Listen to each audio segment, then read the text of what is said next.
A verdade sobre os anjos, capítulo 9. Os anjos desde os sinais até a tomada de Jericó, parte 2. Ele observou a purificação da terra pelo fogo e a limpeza de todo vestígio do pecado, de toda marca de maldição sendo renovada e entregue como possessão aos santos para sempre e sempre. Enquanto Moisés contemplava essa cena, regozijo e triunfo se estampavam em sua face. Ele pode compreender o significado de tudo que os anjos lhe haviam revelado. Sentiu-se mártir de toda a cena posta diante dele. Depois de ter visto Canaã para sua satisfação, deitou-se qual um guerreiro fadigado para descansar. O sono veio sobre ele, mas foi o sono da morte. Anjos pegaram seu corpo e o sepultaram no vale. Os israelitas jamais poderiam encontrar o lugar onde fora sepultado. Satanás exultou por ter sido bem-sucedido em levar Moisés a pecar contra Deus. Por causa dessa transgressão, Moisés havia se colocado sob o domínio da morte. Se tivesse continuado fiel e sua vida não tivesse sido manchada por aquela única transgressão, deixando de dar a Deus a glória de ter tirado água da rocha, ele poderia ter encontrado na terra prometido e sido transladado ao céu sem ver a morte. Miguel, ou Cristo, e os anjos que sepultaram Moisés desceram do céu e depois de ele ter permanecido na sepultura um breve tempo e a ressuscitaram.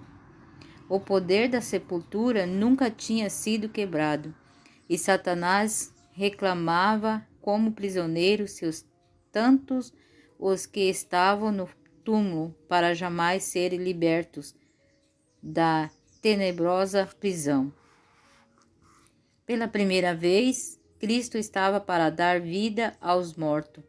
Quando o príncipe da vida e o ser resplandecente se aproximaram da sepultura, Satanás ficou apreensivo com respeito à sua supremacia.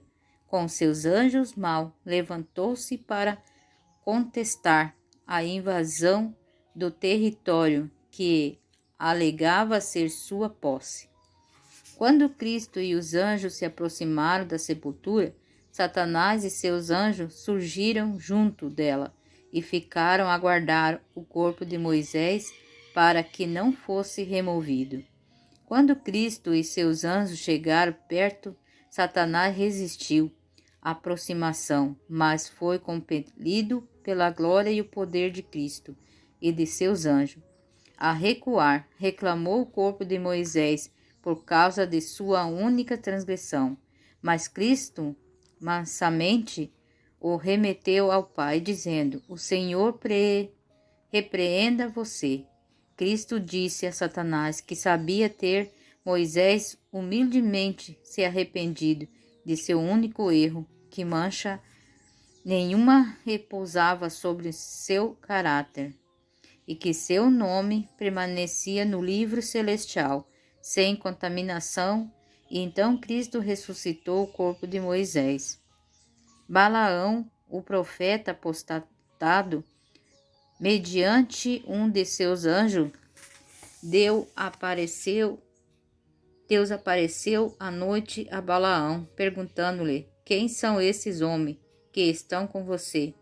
Balaão respondeu: Balaque, rei dos Moabitas, filho de Zippor, enviou esses homens para que me dissessem: Eis que o povo que saiu do Egito cobre a face da terra. Vem agora e amaldiçoe este povo. Então Deus disse a Balaão: não vá com eles, nem amaldiçoe o povo, porque é povo abençoado. Números 22, versículo 9 a 12. O anjo contou a Balaão que os filhos de Israel eram conduzidos sobre a bandeira do Deus do céu, e nenhuma maldição nenhuma poderia retardar seu regresso. Pela manhã, Balaão ergueu-se relutamente, disse aos homens que retornassem a Balaque, pois o Senhor não lhe permitira acompanhá-lo. Então Balaque enviou outros príncipes que ocupava posições mais elevadas que os mensageiros anteriores. Dessa vez, o chamado de Balaque era mais urgente. Peço-lhe que não se demore em vir até aqui, porque eu o cobrirei de honra. Balaão respondeu: ainda que Balaque me desse a sua casa, cheia de prata e de ouro, eu não poderia transgredir o mandado do Senhor, meu Deus, para fazer coisa pequena ou grande. Números 22, versos 16 a 18. Balaão foi provado pela segunda vez. Ele desejava atender aos pedidos do rei. Embora Deus já tivesse revelado sua vontade, ele insistiu com os mensageiros para que ficassem e assim ele pudesse consultar ao Senhor mais uma vez, como se o ser infinito fosse um homem para ser persuadido. Um anjo foi enviado a Balaão para lhe dizer como aqueles homens vieram chamá-lo: levanta-se e vá com eles, mas faça apenas o que eu lhe disser. Números 22, verso 20. Balaão receberá permissão de ir com os mensageiros de Moabe. Se viessem pela manhã chamá-lo, porém, contrariados com sua demora, esperando outra recusa, partiram em viagem para seu país sem consultá-lo novamente, e assim toda desculpa para atender ao pedido de Balaque havia sido removido. No entanto, Balaão estava decidido a obter a recompensa, e com jumenta em que estava habituando a viajar, pôs-se a caminho. Temia que mesmo agora permissão divina fosse retirada, e avançou ansiosamente, inquieto e receoso de que de alguma maneira deixasse de ganhar a cobiçada recompensa. A ira de Deus acendeu-se contra Balaão por seu atrevido jogo com o céu. Então o anjo do Senhor se pôs por adversário no caminho dele. Números capítulo 22, verso 22. O animal viu o mensageiro divino, que não era, contudo, percebido pelo homem, e desviou-se da estrada para o campo.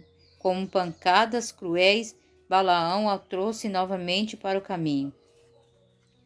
Outra vez, porém, em um lugar estreito, entre duas paredes, o anjo apareceu e o animal, procurando evitar a figura ameaçadora, apertou o pé de seu dono contra a parede.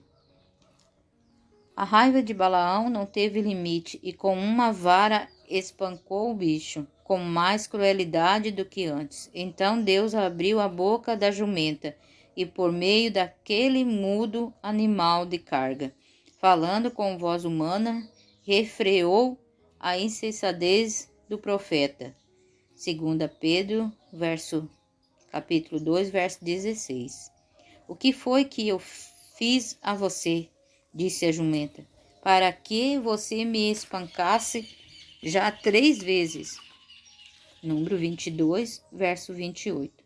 Furioso por ter sua viagem atrapalhada, Balaão respondeu ao animal, como se estivesse se dirigindo a um ser racional. Foi porque você zombou de mim. Se eu tivesse uma espada na mão, mataria você agora mesmo. Então os olhos de Balaão foram abertos e ele viu o anjo